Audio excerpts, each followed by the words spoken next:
enfin de retour pour une nouvelle vidéo. Un petit mois d'absence, mais j'étais en réalité très occupé. Et j'ai enfin le temps de vous tourner cette vidéo qui à la base n'était pas prévue. Il s'agit de ma première OP sponsor. Comme ça. Alors vraiment ça n'a aucun sens, j'ai une opportunité de malade donc évidemment je la saisis et pour le coup je trouve qu'elle cible plutôt parfaitement la communauté de gens qui me regardent et donc merci à Fiverr qui sponsorise cette vidéo et qui me permet donc de vous fournir un contenu sympa et divertissant. Pour la mise en contexte, dans ma carrière de graphiste motion designer, j'ai très souvent changé de logo. Et c'est pas ouf de changer de logo quand t'as un business. Donc là, je suis à la recherche de quelque chose de stable, quelque chose que je garderai assez longtemps. Ce qui nous amène donc sur la plateforme Fiverr, qui est un site qui vous permet de vendre toutes sortes de choses dans le monde de la création, de l'audio, des effets spéciaux, de la retouche, et comme dans cette vidéo, de la création de logos. Et vous qui regardez là, vous pouvez être une de ces personnes qui mettent en vente des choses sur ce site. Voilà, c'est gratuit, c'est ouvert à tous, donc faites-vous plaisir si vous voulez ouvrir votre shop également, on le verra tout à l'heure. Nous aujourd'hui, on va se mettre dans la peau d'un client à la recherche de son futur logo.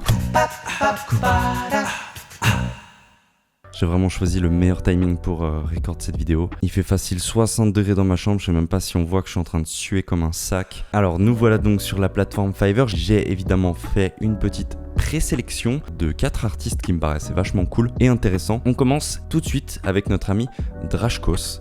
Donc pour sa petite présentation, il se présente comme quelqu'un qui est passionné et qui a plus de 500 créations de logos. Son style il est simple, reconnaissable et minimaliste. Donc c'est assez sympa. Et vous voyez donc qu'on a un système de package. Donc qu'est-ce que ça veut dire? Ça c'est les vendeurs qui le définissent. Donc vous pouvez mettre n'importe quel prix qui vous arrange. Et vous pouvez par exemple changer le nombre de retours. Avec le pack basique, je vais pouvoir revenir 3 fois vers lui pour lui demander 3 modifications. Et avec le pack standard, on passe déjà à 5 modifications. Nous avons également notre ami Gino Creative. Son nom c'est Gino Pelaez. C'est un designer graphique professionnel depuis plus de 3 ans. Nous avons Zlanan, que j'ai choisi pour son style monogramme. Une graphic designer et front-end développeur australienne. Et notre dernière personne sera Harry, un graphic designer de Londres et qui lui est à la recherche de construire son book. Et je sais à quel point c'est compliqué de construire son book quand on débute. Il dit qu'il est nouveau sur Fiverr. Donc je me suis dit que ça pouvait être sympa de justement l'aider à cet objectif. Vous voyez donc, on a eu des prix très différents. Certains ne trouveront ça pas assez cher, certains trouveront ça trop cher. Ça dépend vraiment des gens et le sujet il est hyper complexe. Il y a beaucoup trop de facteurs qui rentrent en jeu pour tarifer correctement un logo. Là on est vraiment sur une nouvelle façon de vendre ces logos. Je pense qu'il faut accepter qu'il y a des gens qui essaient de s'imposer différemment dans le game. Nous allons donc prendre pour chacun d'entre eux le basic package parce qu'en vrai ça suffit. Comme vous pouvez voir, Fiverr m'a mis à disposition 935,72 €, donc c'est juste insane. Je vais pouvoir faire plein de trucs avec ça, je vais pouvoir même faire des petites donations en plus si jamais ils ont fait du bon taf. On va prendre le pack à 215 €. Alors, si je veux de l'extra fast delivery, allez, on va prendre de l'extra fast delivery, on a le budget pour, donc order now. Donc là, on arrive sur un formulaire, on va pouvoir tout lui préciser pour que tout se passe bien, pour qu'il n'y ait pas d'incompréhension. Donc ça évidemment je prendrai le temps de le faire en off. Pour vous ce sera seulement un cut, pour moi ce sera quelques jours d'attente. Je suis super excité à l'idée de savoir ce que chaque artiste va nous faire. Et je vous dis donc à tout de suite. Bon, ça dit quoi un peu là? Quelques jours se sont écoulés, il fait toujours aussi chaud, ça y a pas de souci. J'ai même préparé ma petite serviette cette fois pour m'essuyer le front au cas où. J'ai malheureusement dû me spoil les logos parce que je culpabilisais de fou de laisser les gens en vue pendant 6 jours. Du coup je me suis dit qu'il fallait quand même leur donner un petit avis. Mais vous inquiétez pas, ça va être bien quand même. Alors globalement, j'ai fait le même brief à tout le monde. Un logo qui suggère le mouvement par rapport au motion design avec peut-être des symboles comme des flèches. Tout ça dans un style suisse pour que ça matche avec n'importe quelle typographie sans sérif. Je suis à la recherche de quelque chose d'assez discret pour pas que ça détourne le regard quand on se balade sur mon site, mais que ça ait quand même un peu d'impact. Complexe, On va commencer dans l'ordre, un ordre croissant par rapport au prix. Il y a une nouvelle personne qui s'est ajoutée à la liste, je vais vous la montrer tout à l'heure, parce qu'en fait j'avais peur que 4 personnes ce soit pas suffisant. Donc là je suis sur la conversation de Harry, mais par exemple on peut se parler avant en fait. Donc il peut nous poser des questions, si par exemple il a pas compris quelque chose sur le brief. Il nous a proposé 3 concepts. Alors déjà ce que je dois dire c'est que c'est assez cool. Ça match le style suisse, le style Bauhaus un petit peu. Peut-être pas trop fan de l'effet 3D qu'il a essayé de faire. Je pense que ça casse un peu le délire. Ça commence...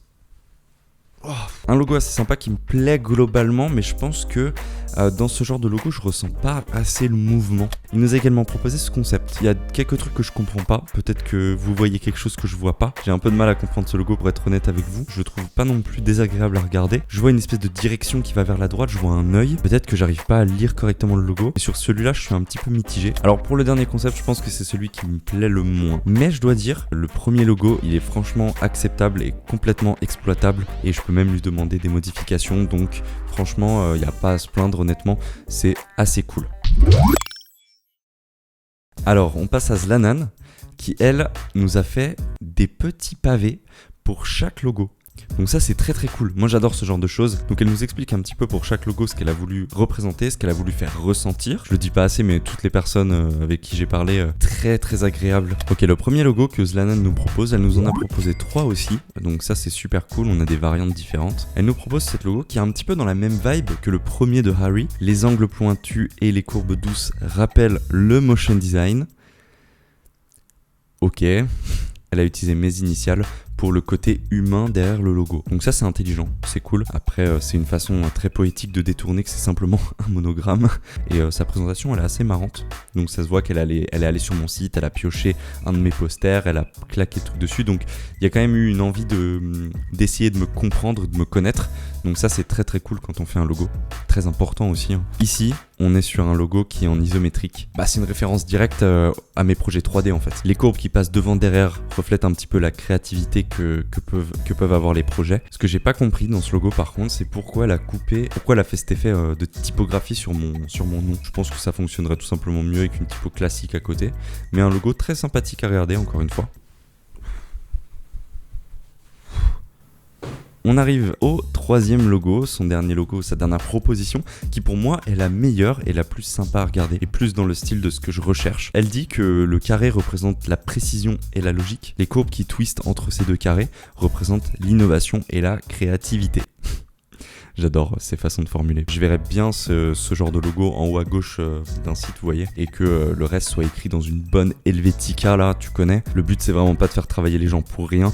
Et du coup, vraiment, je vais me contenter de ce que j'ai reçu. Très très bonne communication avec Zlanan, très à l'écoute, qui essaye vraiment de résoudre les problèmes et qui vous demande de clarifier des choses quand elles sont pas claires. Vous dites, on n'obtient que des PNG avec des images. Alors pas du tout, c'est des previews pour avant la validation, et une fois que la validation est faite, on reçoit donc évidemment tous les fichiers.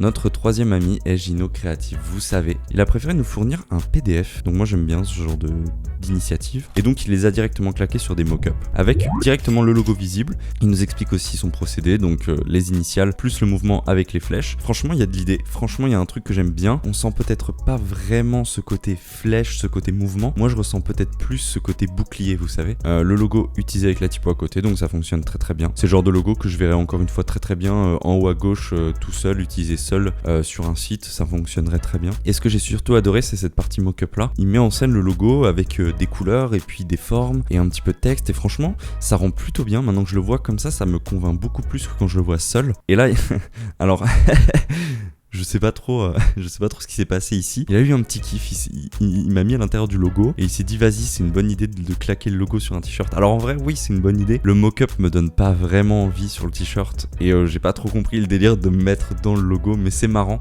de voir que c'est aussi pensé pour intégrer éventuellement des choses à l'intérieur. Et oui, donc effectivement c'est bien la Noy As Grotesque, j'étais pas allé jusqu'à là. Et donc super, une fonte que j'apprécie énormément. Donc très très cool, très bon taf, on obtient un truc assez complet en vrai. Pour le prix, il y a vraiment pas à se plaindre. Voici la nouvelle personne que vous ne connaissez pas, elle s'appelle Daniela, elle nous fournit donc un logo pour 220$, donc on augmente quand même en palier. Je suis pas déçu, mais je suis un petit peu perdu sur ce qui se passe sur ce logo. Donc il y a l'idée de flèche, on la voit. J'aime pas trop le délire de me dire que mon logo ce serait un espèce de bouton play, je trouve ça un petit peu peut-être trop simple par rapport à ce que je fais. Oui, effectivement, motion design, bouton play. Je ressens pas le Swiss style en fait. Je ressens plus une vibe trop moderne qui me plaît pas trop. Après, ça c'est histoire de goût. Globalement, moins mon style sur ce logo. C'est pas un mauvais logo, mais c'est moins mon style en tout cas. Et notre tout dernier ami Drajkos, qui est donc le plus cher de la liste, avec 230$, ce qui reste très abordable pour un logo, qui nous dit dans son message qu'il nous a rajouté même 3 logos en plus parce qu'il en avait envie en fait.